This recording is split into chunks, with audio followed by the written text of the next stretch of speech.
2024 മാർച്ചിലെ SSLC, THSLC പരീക്ഷയുടെ ഫലം പ്രസിദ്ധപ്പെടുത്തുകയാണ്. കേരളത്തിലും ലക്ഷദ്വീപിലും ഗൾഫ് മേഖലകളുമായി 2970 സെന്ററുകളിലായി 4,27,153 വിദ്യാർത്ഥികൾ പരീക്ഷ എഴുതി. SSLC പ്രൈവറ്റ് വിഭാഗത്തിൽ 118 പേർ പരീക്ഷ എഴുതി. 2,944 വിദ്യാർത്ഥികൾ THSLC പരീക്ഷ എഴുതി. കേരള കലാമണ്ഡലത്തിലെ 60 വിദ്യാർത്ഥികൾ AHSLC പരീക്ഷ എഴുതി.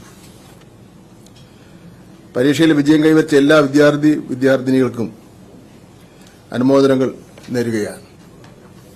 ഔദ്യോഗിക ഫലപ്രഖ്യാപനം കഴിഞ്ഞ് വൈകിട്ട് 4 മണി മുതൽ പരീക്ഷാഫലം ഔദ്യോഗിക വെബ്സൈറ്റുകളിൽ വിദ്യാർത്ഥികൾക്ക് ലഭിക്കുന്നതാണ്.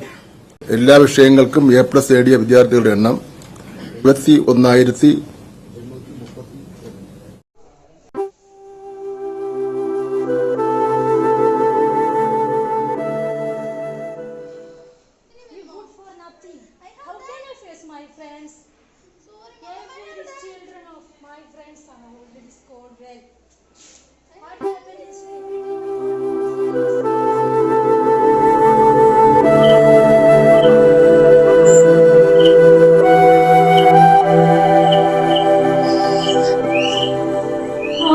Dear, I never mind.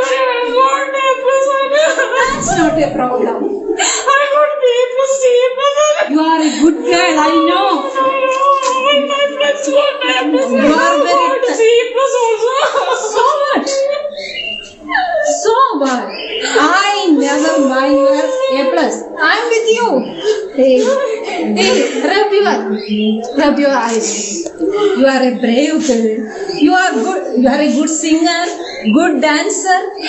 And why are you crying? There is nothing in your mark list. I know you study well. You tried very well, but you got this. So no problem. No problem, dear.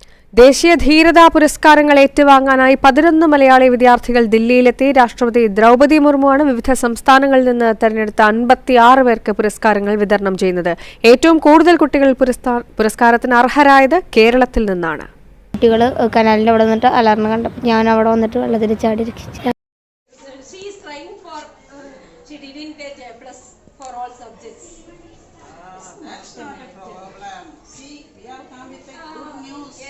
Congratulations, first of all.